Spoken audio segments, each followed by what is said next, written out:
Mga kasimi, kumusta? Nagbabalik na naman tayo muli.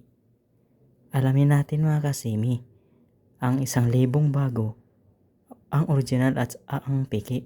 Paano natin malalaman na piki ang 1,000 mong bago at hindi piki ang original mong 1,000? Alamin natin. Pakita ko sa inyo mga kasimi kung ano ang piki na 1,000. Mag-ingat po tayo sa mga nangyayari ngayon. Dami na kasing lumalabas na 1,000 na piki. Kaya alamin natin kung ano ang piki at ano ang original. Tara.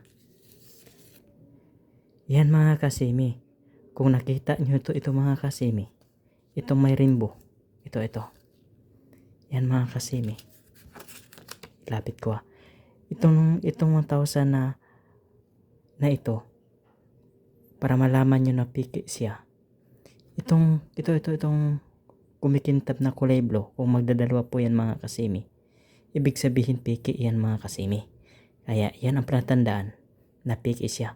Pero itong ginagawa natin yan mga kasimi, itong 1,000 na hinawakan ko, original po yan siya mga kasimi. Naguguhit lang po yan, ang kulay blue na yan mga kasimi ay isang guhit lang.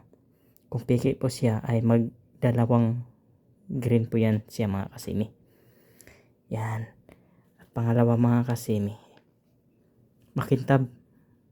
Yan, sobrang kintab ang original. Yan. Kung piki po yan siya mga kasimi, ay hindi po yan kumikintab. Yan. Original po yan siya. Hindi makintab ang piki. Ito mga kasimi, kahit saan mo ang gulo mga kasimi. Yan. Ito pa lang mga kasimi, pag magdalawa yan, itong guhit. Ito, pakita ko sa inyo ha. Turo ko sa inyo para malinaw. Ito mga kasimi, yan. Ito. Pag magdalawang guhit yan, kung piki yan siya, magdalawang guhit yan dito. Pero dahil isa lang, original po yan siya. Yan mga kasimi, mag-ingat po tayo sa mga panluloko ngayon. Yan ang original, makintab. Ang piki, hindi siya makintab. Hindi siya nag-rainbow. Pag inilaban mo siya, ibig sabihin, original po yan siya mga kasimi.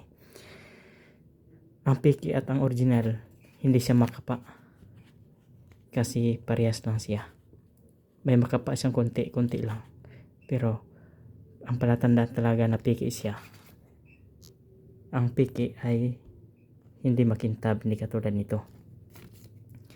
At, itong rainbow na to sa 100. Yan, ito, dikit ko ha. Yan, kung piki yan siya, nagdadalawa ang color niyan. Itong kulay green. Ibig sabihin isa lang, kahit saan mo yung gulo, original po siya. 1,000 po siya original. Kaya mag-ingat tayo sa mga panloloko. Itong pira plato ay kay Rodrigo Rua Duterte pa ito mga kasimi. Benjamin E. Diokno, tagapangsiwa ng Bangko Sentral ng Pilipinas. Ibig sabihin, ito po yung original. Kaya mag-ingat po tayo sa mga panluloko ngayon. Kaya mga kasimi, hanggang dito na lang at maraming salamat sa ating lahat.